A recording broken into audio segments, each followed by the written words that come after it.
Watching this show has been a very interesting ride because low-key, more so than I've been invested in the story, I've been more so just invested in trying to decipher, like, what is the old version of the show and then what is all the new stuff.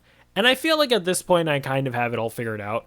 I think the first episode is, like, all new stuff that the new showrunners created because it was actually really good. I think the first episode is great. Then I think episodes 2 through 7 is really where the mishmash happens, where I'm sure there is a lot of new stuff throughout episodes 2 through 7, but I think most of it is from the old show, just kind of repackaged.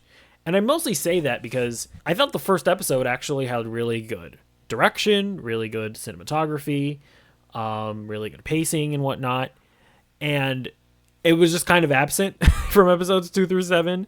I don't hate those episodes, to be clear. I think the show's overall pretty solid, but I was just kind of like shocked. I was like jump scared because you get right into episode 8 and you just immediately get good cinematography again. You get really interesting camera movements. The pacing is better. The overall direction is just a marked improvement over the past 5 episodes or so. Or is it 6 episodes? I don't know. I can't do math. But yeah, I was actually looking into it, and yeah, the guys who directed episode 1 also directed this episode, and they're also directing episode 8. So where I'm at right now in the season is, overall, I like this season. That being said, you really can see the layers of old show versus new show, and it does negatively impact the show.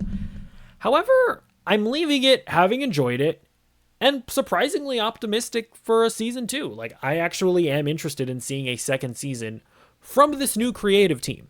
But either way, let's continue talking about episode 8 more specifically. So we learned that Bullseye is being put into, like, general lockup. I don't know what the specific term is, but I assume he's been in solitary confinement, and now they're just going to throw him in with the rest of the normal prisoners, and it seems like they're doing it in order to kill him. I'm not entirely sure why the normal prisoners would see him as a target. Maybe because, was he a cop in season 3 of Daredevil? Like, was he an FBI agent? I feel like he was, right? I don't remember. But based on everything we've learned in this episode, it seems like Vanessa set him up, because they kind of reveal that Vanessa hired him initially to kill Foggy. Who knows? But that's sort of the jumping off point. We also get a scene of Heather, I think her name is. She's like, this is like kind of an interesting scene where at first I was kind of annoyed by the character because she's like hardcore psychoanalyzing Daredevil.